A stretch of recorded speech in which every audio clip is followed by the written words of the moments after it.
Hello everyone, Pallytime here. Welcome back to the channel. Hope you guys are having a great day today. In today's video, we are going to be talking about the Heroes of the Storm Ranked Play Summit. Now, what is that? Well, for those of you that frequent Reddit, this was the event that got some attention just because everyone was starting to notice, all of the streamers were all going to California at the same time. A lot of the casters all going to California. Myself and several other Heroes of the Storm content creators going to California all the same day. So there was a Reddit thread that popped up. What could this possibly be about? What's going on? What is Blizzard planning? And we all were required to sign an NDA, so that means we can't talk about anything that we saw. But at the time of this video being released, of course, that NDA is over, and we can talk about our experience pretty freely. So that's what I'm going to do today. Now, it's going to be structured very differently, because, my schedule is so crazy right now. So, on Monday, I flew out to this event. The event was Tuesday. It was 16 hours from start to finish. I went to sleep, woke up, flew back to Florida. I'm in Florida now. I flew in at I landed at about 8 p.m. It's 2 in the morning right now. And I need to get this video done. I need to wrap it up. And then I'm going to be flying out to Texas for DreamHack Austin. So by the time you're seeing this, I'm already there. So there's not going to be a ton of editing here. I'm just going to speak very freely. Not much of a list I'm going down or anything. I'm just going to talk about what stood out to me and what I was the most impressed by. So if that sounds interesting to you, there's not going to be a ton of editing here. It's probably going to be the same few clips on repeat. But if you want to know how the event went and what some of the upcoming features are and my views on those features, well, then this is for you. Okay, that intro took me so many tries to get right. So, the main focus of this event, the big highlight, was the fact that they are revamping Hero League. They are taking out the rank numbers and adding in tiers. So you're going to have bronze, silver, gold, platinum, Diamond, Master, and Grandmaster. And of course, as you work your way up, that's significantly higher skill levels, significantly higher MMR, and you really are able to prove how good you are. There's an issue with the rank system that we have right now, and it's something that Blizzard has spoken about a ton. There is a ton of rank 1 players, a lot of ranked 1 players, and it's not really a justification of a player's skill at a certain point. When you have so much of the population actually sitting at rank 1, there's no real measure for how good that player actually is. So you have just casual players who happen to be better than average that are able to get rank 1. And then you have the pros that are going and winning world championships, also sitting at rank 1. And for some of those players, it's the drive to not lose rank 1. They're the ones that are sitting at rank 2, rank 1, and they're going back and forth and wanting to maintain rank 1 is the end game. But for the upper echelon, they basically don't really have much of a progression anymore. Their incentive to play Hero League is basically just for the draft at that point. So Master League and Grandmaster League, specifically those two, are made to really incentivize daily competition. I hope I'm not misquoting anything. If I am, I'm pretty tired, so I'll try my best to be as accurate as possible. But like I said, there were a ton of content creators at this event, so maybe if I misspoke about something, you can ask someone else, slowly piece the full story together. But I believe Grandmaster League will only be the top 500 players.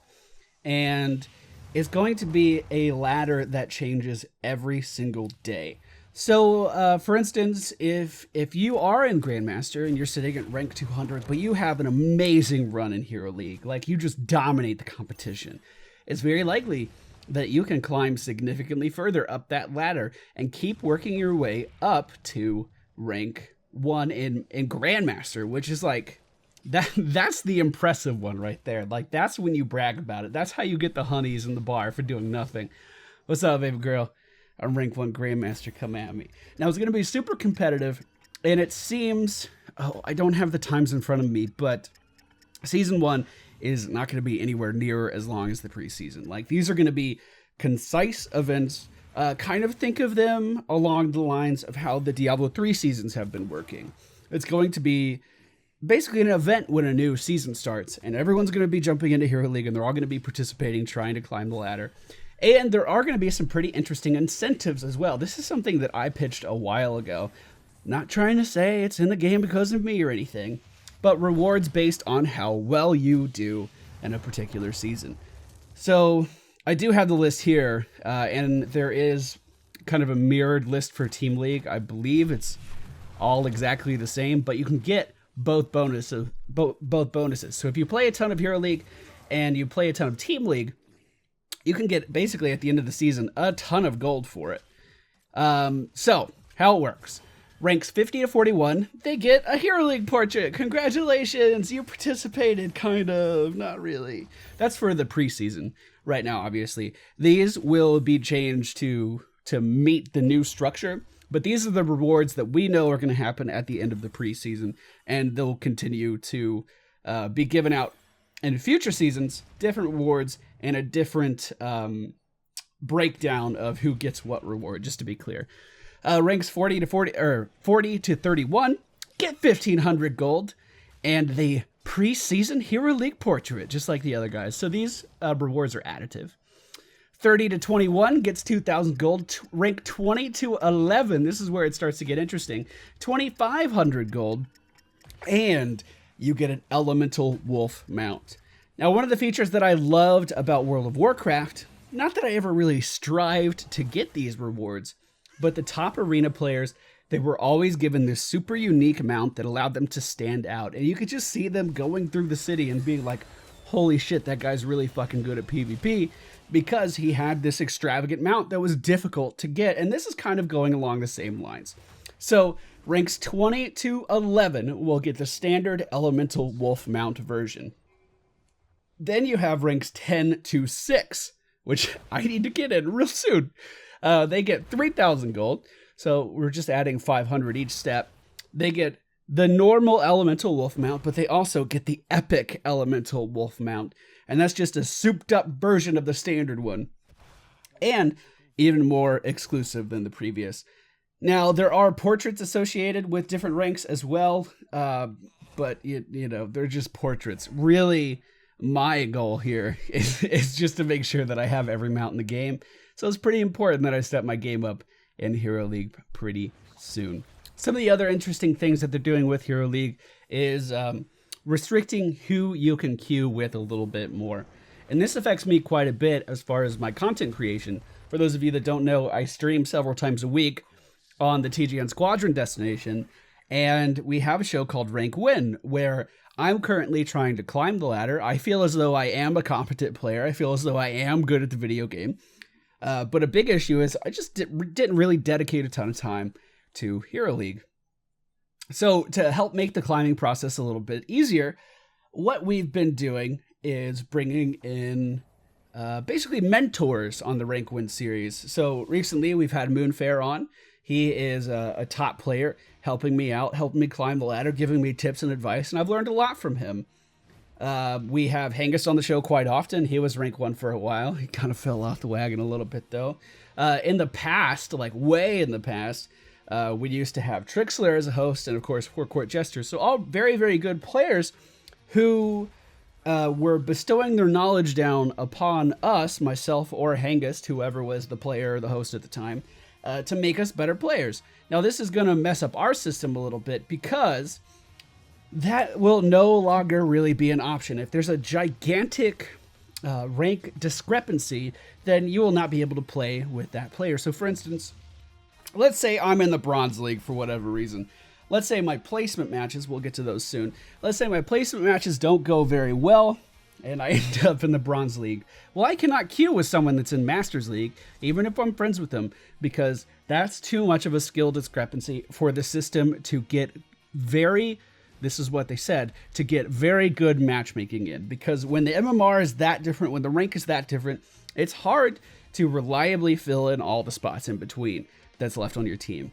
And this system is designed to help make that process easier. So hopefully it has a good effect, even though it does affect how I make content. So we may have to rethink Wrinkle in a little bit. They are going to increase the party size, however. So with this new limitation, with the new skill limitation, they said, well, it shouldn't be as big of a deal to have a third person in queue with you. So right now you can only duo queue in Hero League. When this change comes through, you're going to be able to have 3 people. But again, all 3 people have to be within the same skill range. So if there is a Silver League player on our team and I'm a Gold League player and we invite a Platinum player, that won't work. Even though the Platinum player and the Silver player is within one rank of me or one bracket, that they won't be able to queue just because the Silver and the Platinum are too far apart. So that's worth keeping in mind. And the best change here, the best one, silence players can't fucking play in Hero League. Go fuck yourself, you toxic assholes. Get out of my games. So at the start of the new season, we're going to have to do 10 placement matches. And this is going to be an ongoing feature. And they said at the summit that they think they can really nail down where you're supposed to be in those 10 matches.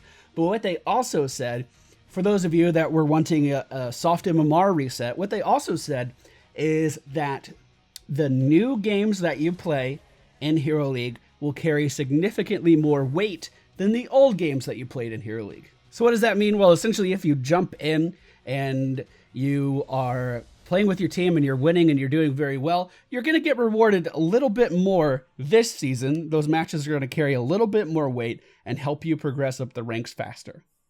There were also 2 characters announced at the summit. First, it was teased on Twitter with the silhouette of a dragon flying over the Cursed Hollow, and so many people were losing their minds thinking it was Deathwing. I didn't see that teaser until after it happened. We were already introduced to the character, but Chromie is going to be is what was being teased.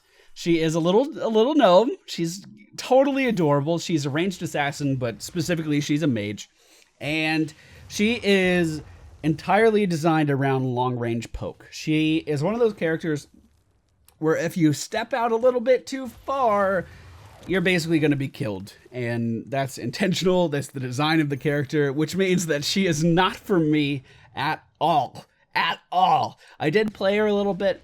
She is extremely powerful, but as far as like keeping myself alive, I couldn't do it, man. I couldn't do it. Her trait is pretty interesting. It's Time Walker, and it allows Chromie to access her talents 1 level faster than everyone else in the game. So, for instance, the heroic abilities historically have been at level 10. When you get to level 10, that's a huge power spike for your team. A lot of team fights, especially in quick match, are decided based on who gets to level 10 first. Well, Chromie can get her heroic ability at level 9. So she gets that power spike way before anyone else in the game.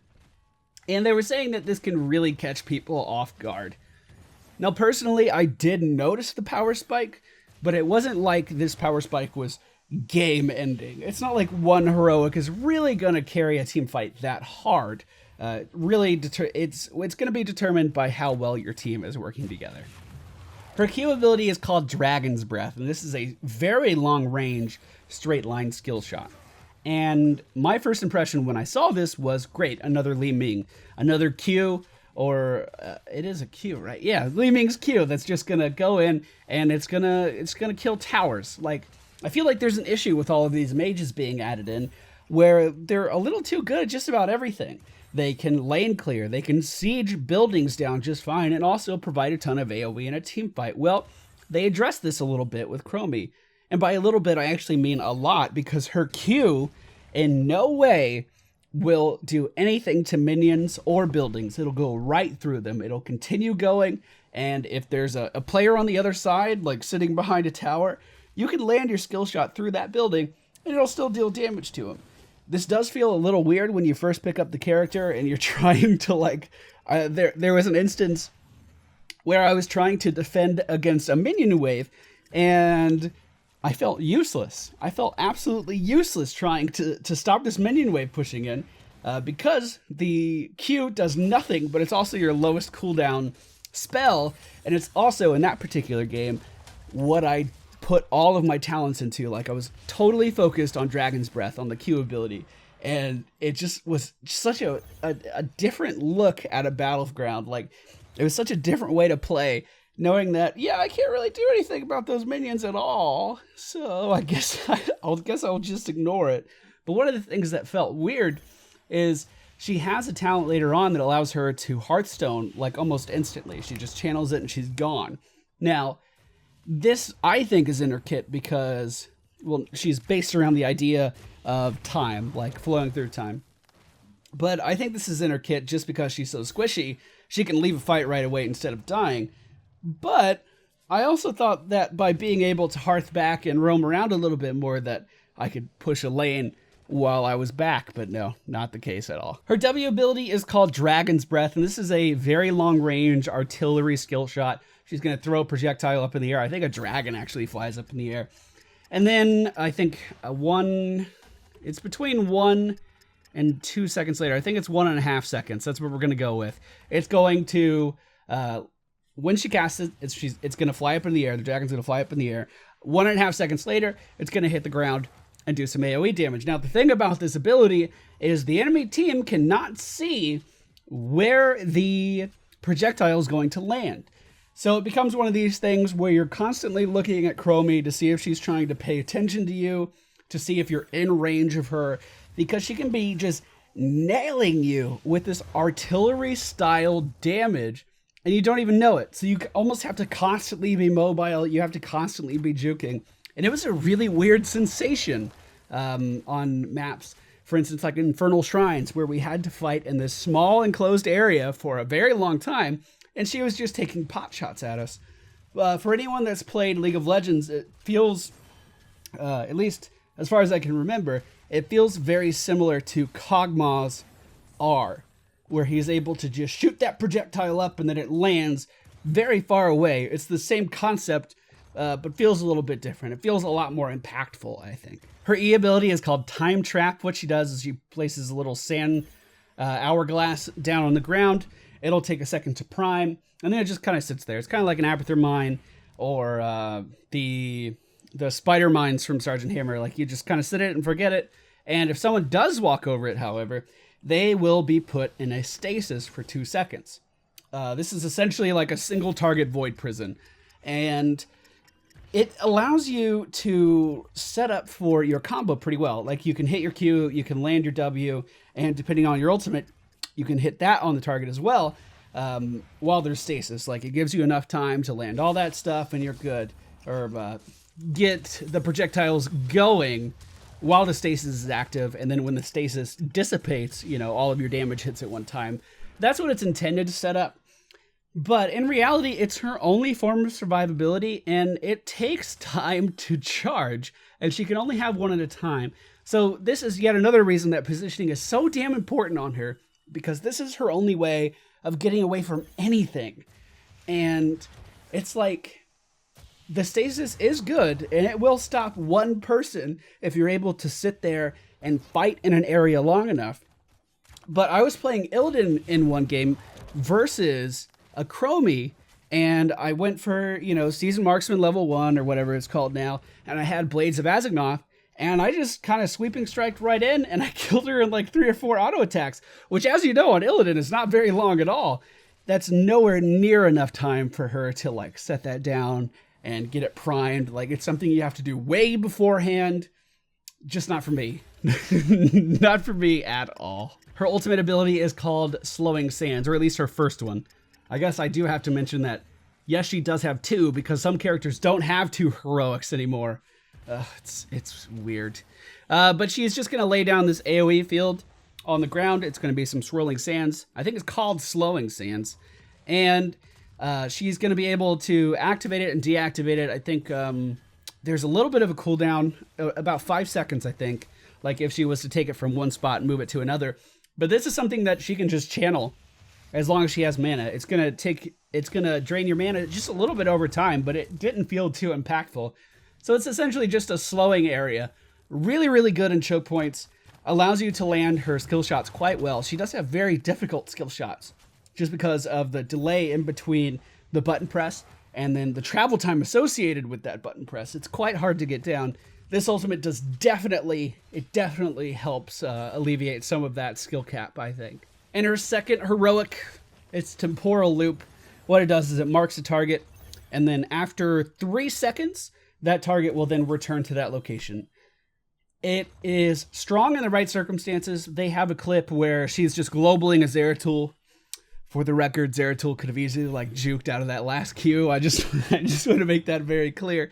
But it can definitely be very strong, specifically in situations where, you get a Stitches hook on someone and they're pulled way out of position and now they're trying to run away. Well, it doesn't really matter how far they run when you just bring them back to the spot they were hooked at 3 seconds sooner or 3 seconds later. Very, very strong in that regard. But it also feels like a heroic that you can only really pick if your team is in a winning situation already, or at least that's the impression that I got.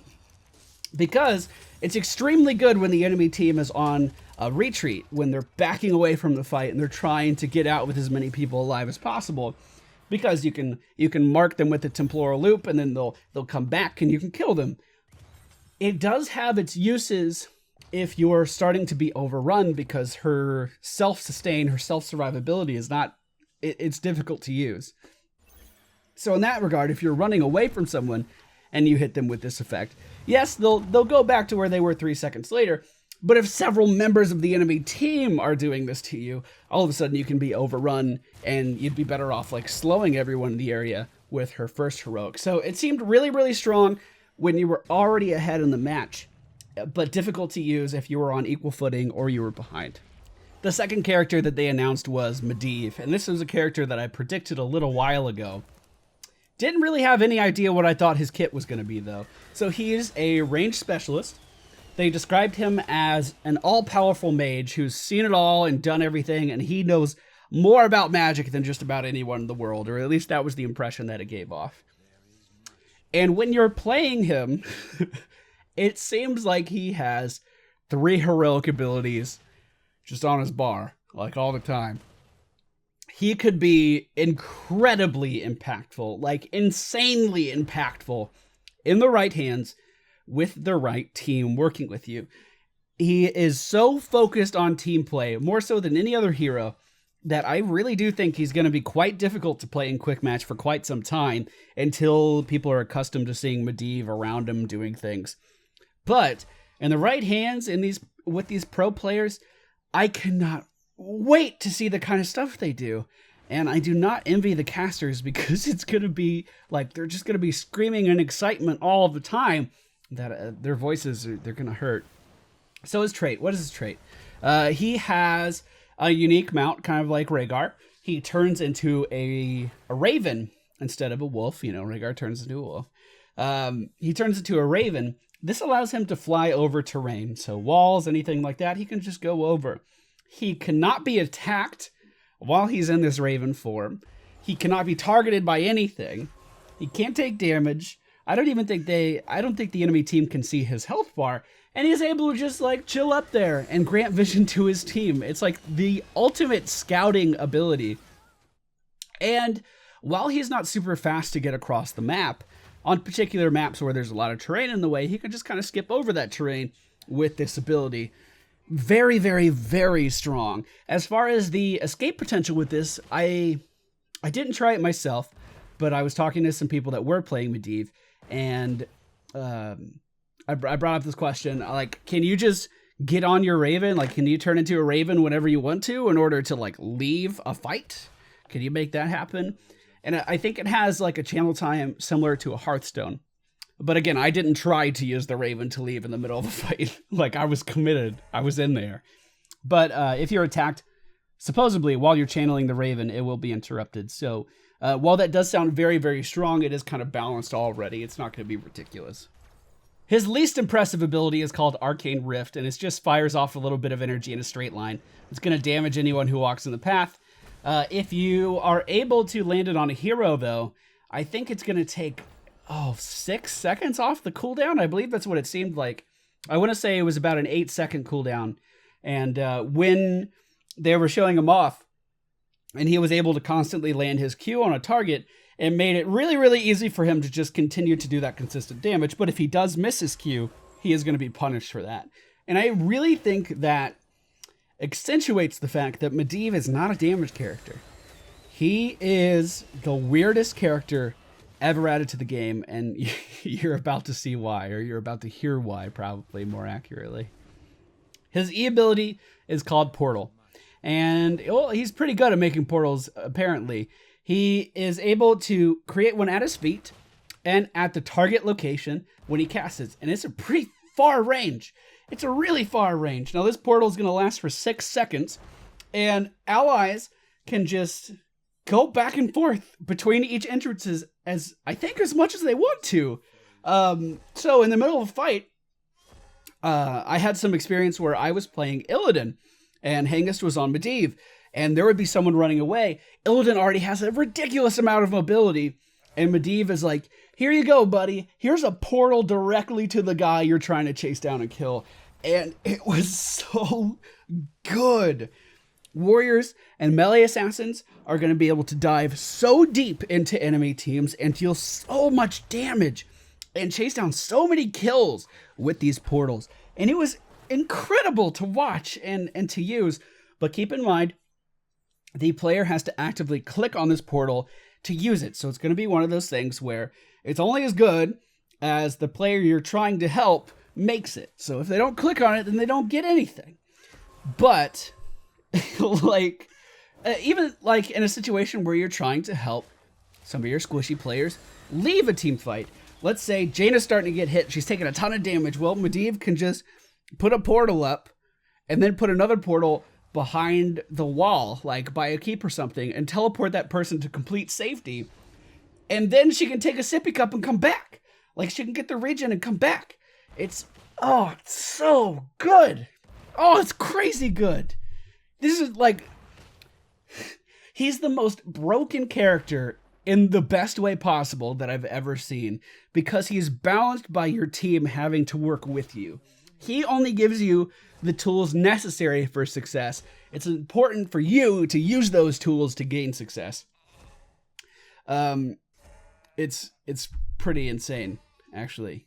That was his E ability. Did I say that? Because I skipped over one. E ability is Portal. W ability is, I think his W ability is even crazier. So, again, E ability, Portal, Q ability, Arcane Rift, which is just like you shoot out a little bit of damage. His W ability, though, will allow you to mitigate all damage on a target for 1.5 seconds. It's basically a divine shield every 10 seconds, every 8 seconds. I don't remember what the cooldown was. You could just kind of cast this all the time. Now, it is different from divine shield in a very important, a very key way. It does not make you immune to crowd control. So you can be stunned, you can be rooted, you can be silenced, you can be picked up into the air, or the target that you're protecting more appropriately. Although you can use this on yourself as well. But it's still insane. It's absolutely crazy. So he basically, again, I told you he has a ton of heroic abilities just on his bar. He basically has a pretty good divine shield that he gets at level 1 and can continue to use throughout the course of the entire game without, much trouble at all. It's crazy. His first heroic, when they showed it off, I was the most excited about it. But when I actually played, it didn't seem anywhere near as impactful as I thought it would be. And that heroic ability is called Polybomb. What it is a polymorph on a single target, and then there is a radius around that target. If another enemy player steps into that radius after the polymorph's duration, the polymorph will then spread to that second player, and now they'll have the aura and be polymorphed. And this can continue to bounce between every member of the enemy team, and it'll loop infinitely. So you can polymorph the same person twice if they're able to bounce the polymorph and then stay in the radius and have it bounce back to them. That's totally okay and intended. In practical use, however, anyone who's even remotely paying attention to the game is going to separate from their team. Maybe I saw the polybomb chain one time when we were playing. Granted, we were going up against some pretty good players. but it didn't seem anywhere near as impactful as I thought it would be. Some of the reasons for this is, well, it works very similar to Chain Bomb, but the difference is Chain Bomb's kind of hard to see. It's just kind of a fire on your character. And sometimes that's pretty easy to spread. This is extremely apparent. You turn into a sheep, you start floating, there's a big purple circle around you and a progress bar. Like, you are very aware that you're polymorphed, and it seems pretty easy to get away from your allies in the current state. So, his second heroic is called Leyline Seal, and it's essentially, think about Shock and Awe, think about Hinterland Blast from Falstad, but instead of dealing damage along that path, a very, very long straight line path, instead of dealing damage along that path, it's going to put everyone it hits into their own little individual void prison. You're going to be able to put every single person you hit with Leyline Seal into a stasis for 3 seconds. This could allow you to cut a team in half, no problem. This could allow you to just secure kills, allowing your team to catch up. It has so many uses, just like Void Prison does, but it's used in a very, very different way. And it does have an upgrade at level 20 that allows you to redirect the skill shot mid-path. So let's say on Dragonshire, for instance, very familiar map, there's a giant dragon statue in the middle. Let's say you shoot your ley line right down middle lane, but oh no, you see someone going for the Dragon Knight cap. Well, then you can just turn it straight for the dragon. Like, you can do a 90-degree turn and have it go right where you want it to interrupt that. And this could also allow you in team fights to kind of carve your way through. Now, you can only change the direction one time, and you have full control over that. It can be any direction. But this could allow you to kind of cut a team in half and then go straight to the back line and put them in stasis. Or if their warrior steps out of line, kind of hit the warrior and then curve around and maybe try to hit the support. It's really cool. It's going to take a ton of skill. And again, it's one of those abilities that, well, yeah, it's really, really good, but only if your allies are ready to jump in there and do what needs to be done in that time frame. One of the interesting things about Medivh is he is labeled as a range specialist. They wanted to have him in as a support, and the issue was that, well, he just didn't do any healing. Like, he doesn't heal. He shields, he crowd controls. He's very, very good at that. He allows people to get away or chase easier. Very good at that, but that's not really supporty stuff, and people are already mad at Tyrande and Tassadar for being labeled as support. So they labeled him as a specialist, and they went in and they redid the specialist icon just to make it a little bit more universal. And they went in and they changed the tooltip just to make sure everybody knows that specialists are they could be all over the place. They're real weird. They don't really fit anywhere else. One of the issues I think might come up, though, and I did bring this up, is the fact that he's not a support. And he's not a character that's focused around dealing damage. So I think it's going to be very, very easy for players to be able to point the finger at Medivh for doing something wrong, because he won't be number 1 on siege damage. He won't be number 1 on hero damage. And with the stat screen the way it is in the game right now, you also won't see how much he's shielding for. You won't really get a sense of how well his stasises were. You won't get a sense of how many lives he saved by using this teleport. So I think it'll be very similar to Abathur, actually. When stuff starts to go wrong, I think it'll be really easy to point the finger at Medivh, which is unfortunate. Okay, this video is getting way longer than I thought it would already, but I just wanted to say that it was a fantastic experience being able to be brought out for this event. Not only did I get to see familiar faces and meet some new people in the industry, or in our little circle in our community, but it was a gigantic opportunity to have a diverse group sit down at a table, sit down in a meeting room, and be able to give our feedback about everything, and have several people at Blizzard sitting there looking you directly in the eye, listening to that feedback, writing it down just to have for later, and getting a ton of different perspectives just from all the different ways that we all kind of mesh together in this community. Like, I see heroes very different from a pro player, and that pro player probably sees the game very, very differently from a guy who just does heroes press or something like that. And it was just a phenomenal experience, and I cannot thank Blizzard enough for inviting me, letting me attend, letting me speak my mind, and talk about things that bother us and things that we want to see improved, because at the end of the day, we all just want this game to succeed. We want this game that we love and center our lives around. We want it to be as successful as possible, and I really do think that Blizzard is on the same page. And it was great to just be able to see that. It was really good. But thank you all for watching. I did make a montage video. That's gonna either already be up or it's either already uploaded or it's gonna be released soon. But I hope you enjoy that. And if you made it this far, I appreciate you wanting to listen to my thoughts. And I hope I was insightful, and I hope you enjoyed it. But I'm gonna go. It's 3 in the morning. I still have laundry to do. I still have to pack, and I need to get some sleep before I fly out. So thank you all for watching, and I'll see you all next time.